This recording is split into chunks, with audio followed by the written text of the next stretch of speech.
시편 78편 32절에서 39절까지 말씀입니다. 함께 읽겠습니다.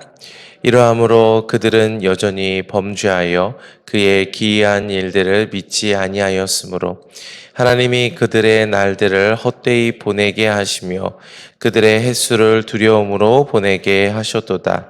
하나님이 그들을 죽이실 때에 그들이 그에게 구하며 돌이켜 하나님을 간절히 찾았고 하나님이 그들의 반석이시며 지존하신 하나님이 그들의 구속자이심을 기억하였도다.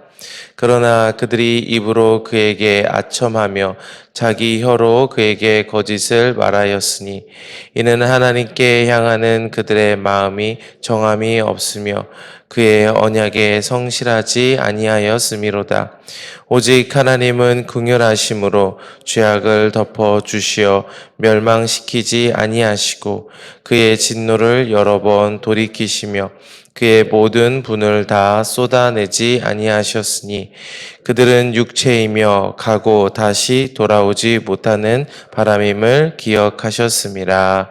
아멘. 우리가 함께 계속 시편 78편을 살펴보고 있습니다.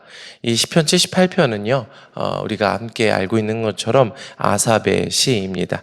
이 아삽은 시편 78편을 통해서 그의 후손들에게 중요한 구원의 비밀을 말하겠다라고 이야기하면서 이 시편 78편을 시작하고 있습니다.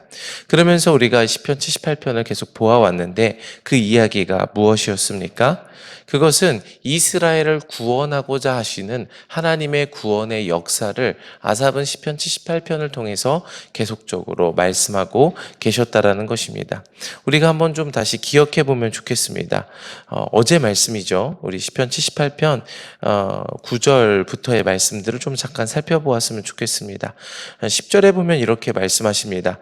그들이 하나님의 언약을 지키지 아니하고 그의 율법 준행을 거절하며 여호와께서 행하신 것과 그들에게 보이신 그의 기이한 일을 잊었도다라고 이야기하면서 이 하나님께서 이스라엘 백성을 구원해 주셨던 과정들과 그 과정 속에서 이스라엘 백성들이 보였던 반응들이 어떠하였는 것인지를 계속적으로 말씀하고 계십니다.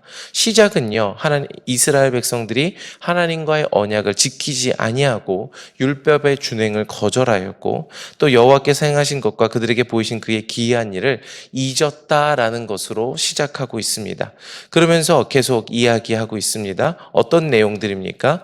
하나님께서 이스라엘 백성들을 애굽에서 구원하기 위해서 이 홍해를 갈라서 무더기 같이 그 물이 서게 하시고 그들을 지나가게 하신 일에 대해서 말씀하고 계십니다. 또 뿐만 아니라 이 낮에는 구름 기둥으로 이스라엘 백성을 지켜 보호하시고 밤에는 불기둥으로 그들을 인도하셨다라고 이야기를 하고 있습니다. 그리고 15절에는 반석을 쪼개시고 그 안에서 이 먹을 물이 없는 광야에서 이스라엘 백성이 물을 마실 수 있도록 반석을 쪼개시고 물을 내신 일에 대해서도 말씀하고 계십니다.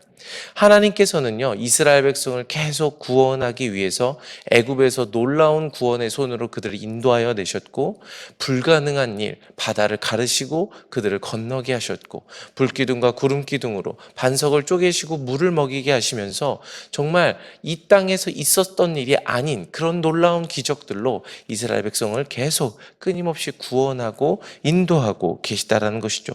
그런데 17절에 그들이 보였던 반응이 나옵니다. 어떻게 하였습니까? 그들은 계속해서 하나님께 범죄하여 메마른 땅에서 지존자를 배반하였도다. 그들이 그들의 탐욕대로 음식을 구하며 그들의 심중에 하나님을 시험하였으며 그뿐만 아니라 하나님을 대적하여 말하기를 하나님이 광야에서 식탁을 베푸실 수 있으랴 이야기했다라는 것입니다.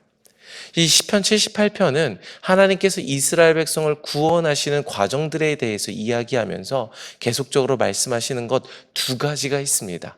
첫 번째로 아까 이야기한 것처럼 하나님께서 이스라엘 백성을 어떻게 신실하게, 어떻게 놀라운 기적과 구원의 손으로 그들을 구원하여 내시고 인도하여 내셨는지에 대해서 말씀하십니다. 그런데 그런 놀라운 구원이 있음에도 불구하고 하나님께서 이스라엘 백성이 어떻게 하나님을 반역하고 배역하고 원망하고 불평하고 믿지 않았는지에 대하여 또한 말씀하고 계시다라는 것입니다. 시편 78편에서는 끊임없이 이 두 가지를 대조하여 말씀하고 계시다라는 것이죠. 그리고 오늘 본문 말씀에서도 그 말씀을 이어가고 계십니다. 32절 말씀 한번 보겠습니다. 이러함에도 그들은 여전히 범죄하여 그의 기이한 일들을 믿지 아니하였으므로. 하나님은 이스라엘 백성이 하나님에 대해서 원망하고 불평하고 믿지 않는 반응을 보임에도 불구하고 하나님은 변치 않으시고 신실하게 이스라엘 백성에게 계속 구원의 일들을 행하시는 것을 볼 수 있습니다.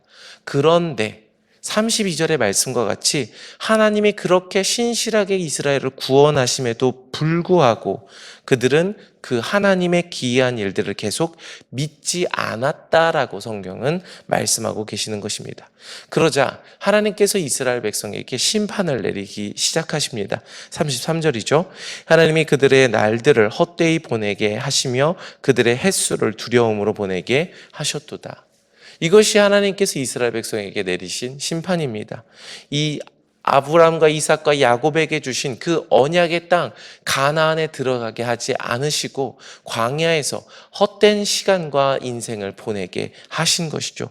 이것이 하나님의 심판입니다. 34절입니다. 하나님이 그들을 죽이실 때 그들이 그에게 구하며 돌이켜 하나님을 간절히 찾았고, 결국 하나님의 심판을 받은 이스라엘 백성은 광야에서 죽임을 당할 수밖에 없게 된 것입니다. 그런데 다행히 그 하나님의 심판 가운데서 이스라엘 백성들이 다시 하나님께 구하며 하나님께 돌이켜 하나님을 간절히 찾기 시작하였다라는 것입니다. 우리가 이런 말씀들로 볼 때 하나님의 심판의 목적이 무엇인지 다시 한번 생각해 볼 수 있습니다. 하나님이 심판의 목적은 무엇입니까? 하나님의 백성을 죽이고 멸망시키려는 것이 아니라는 것입니다. 하나님은 하나님의 백성을 심판하셔서 하나님의 백성이 다시 깨닫고 돌이켜 하나님께로 나아와 회복받을 수 있도록 하는 것, 이것이 하나님이 이스라엘 백성들에게 심판을 내리신 목적이라는 사실입니다. 사랑하는 성도 여러분, 하나님은 그 사랑하는 자를 훈계하고 징계하고 책망하시는 분인 것을 기억하시기를 바랍니다. 그 하나님의 훈계는 바로 살리기 원하는 것이고 생명을 주기 원하는 것입니다. 오늘 이 하나님의 훈계와 징계와 책망을 받으시고 그 구원의 길로 나아가시는 저와 여러분 되시기를 축복합니다.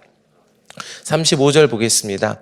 하나님이 그들의 반석이시며 지존자이신 하나님이 그들의 구속자이심을 기억하였도다. 아멘. 이것이 바로 회복의 징조입니다. 하나님의 구원을 기억하는 것입니다. 우리가 지금까지 하나님께서 저와 여러분에게 베푸신 구원의 일들을 잊어버리게 되었을 때 그것이 실패와 패망의 시작인 것이죠. 그러나 다시 하나님의 징계와 심판과 훈계로 주님께 돌이키게 되었을 때 오늘 저와 여러분의 마음에는 하나님이 과연 나를 지금까지 어떻게 구원하여 주셨고 어떤 놀라운 일들로 지금까지 나를 인도하여 주셨는지를 다시 기억할 수 있게 되는 것입니다. 오늘 그 구원을 기억하시기를 축복합니다. 36절입니다. 그러나 그들의 입으로 그에게 아첨하며 자기 혀로 그들에게 거짓을 말하였으니 이는 하나님께 향하는 그들의 마음이 정함이 없으며 그의 언약에 성실하지 아니하였음이로다. 정말 안타까운 말씀이 아닐 수가 없습니다. 하나님께서는 끊임없이 이스라엘 백성을 포기하지 않으시고 신실하게 구원으로 인도하셨고 훈계하시고 징계하심으로 그들이 다시 돌아오게 하였습니다. 그리고 그 하나님의 징계 속에서 이스라엘 백성은 깨닫고 다시 하나님께 돌아오는 듯하고 하나님께 돌아오겠다고 고백하였습니다. 그러나 하나님은요, 그들의 고백, 그들의 겉모습을 보는 분이 아니시죠. 하나님은 불꽃 같은 눈동자로 중심을 보시는 분이심을 기억해야 합니다. 이스라엘 백성의 반응이 어땠습니까? 그들은 입으로 아첨하며 자기 혀로 그에게 거짓말을 하였다고 성경은 말씀하십니다. 입술로는 하나님께 돌아가겠다고, 입술로는 하나님만을 섬기고 믿고 따르겠다라고 이야기했지만 그들의 중심은 여전히 하나님을 믿지 않고 반역하며 원망하는 중심을 가지고 있었다라는 것이죠. 하나님께서는 이런 이스라엘 백성의 입술만 고백하고 중심이 없는 그들의 모습에 대해서 그들의 마음이 정함이 없다라고 말씀하고 계시고 그들이 언약에 성실하지 아니하였다라고 말씀하고 계십니다. 성도 여러분, 78편에서 시편 78편에서 하나님이 계속 말씀하시는 이스라엘 백성들의 모습은 바로 이 언약에 성실하지 않는 마음, 정함이 없는 마음, 계속 변하고 변복되는 그런 중심에 대해서 이스라엘 백성들의 중심인 것을 계속 말씀하고 계시는 것입니다. 그러나 그런 이스라엘 백성에 대하여 가지고 계시는 하나님의 중심과 태도가 38절에 이어집니다.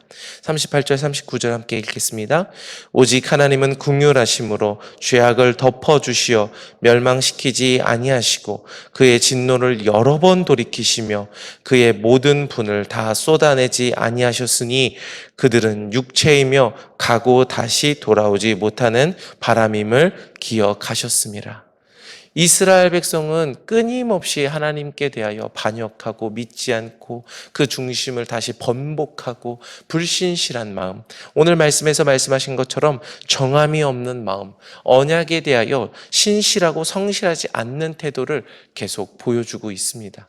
그러나 하나님은 그들이 육체이며 다시 돌아오지 못하는 바람임을 기억하시고 그들의 죄악을 끊임없이 덮어주시고 그들을 포기하지 않고 구원으로 여전히 인도하고 계시는 분인 것을 또한 말씀하고 계시다라는 것입니다. 이 시편 78편에 나오는 이 두 가지 모습은 너무 극명하게 대조되는 모습입니다. 그러나 하나님의 신실하심을 더욱 강조하고 있는 것이죠. 사랑하는 성도 여러분, 이 하나님의 신실하심은 이 이스라엘 백성들에게만 적용되는 것이 아닌 줄 믿으시길 바랍니다. 이 하나님의 신실하심은 오늘 저와 여러분에게 동일하게 역사하고 계시다라는 것입니다. 오늘 저와 여러분이 우리의 중심을 돌아보아야 합니다. 혹 오늘 우리의 중심이 오늘 성경에 나오는 이스라엘 백성들의 중심과 같이 하나님께 대하여 마음이 정함이 없고 그 언약에 신실하지 않은 것은 아닌가, 오늘 저와 여러분의 중심을 깊이 돌아보는 시간이 되시기를 축복합니다. 그런데 그렇게 돌아보게 되었을 때 오늘 우리의 중심이 하나님께 대하여 신실하지 않았을지라도 하나님은 여전히 오늘 우리를 포기하지 않으시고 말씀하시며 우리의 죄를 용서하기 원하시고 회복하시기 원하시는 분인 것을 기억하시기를 축복합니다. 그래서 오늘 우리가 달려가야 될 믿음의 길이 무엇입니까? 오늘 우리 자신을 보는 것이 아니라 오늘도 우리를 포기하지 않으시는 신실하신 하나님을 바라보며 우리는 믿음의 길을 여전히 끝까지 달려가야 할 줄 믿습니다. 그것이 우리에게 주어진 구원의 과정인 것이죠. 오늘 시선을 저와 여러분에게로 향하지 마시고 오늘도 우리를 사랑하시는 주님을 바라보시기를 축복합니다. 그리고 그 구원의 길로 달려가셔서 하나님께서 저와 여러분에게 베푸신 모든 축복을 누리시는 저와 여러분 되시기를 바랍니다.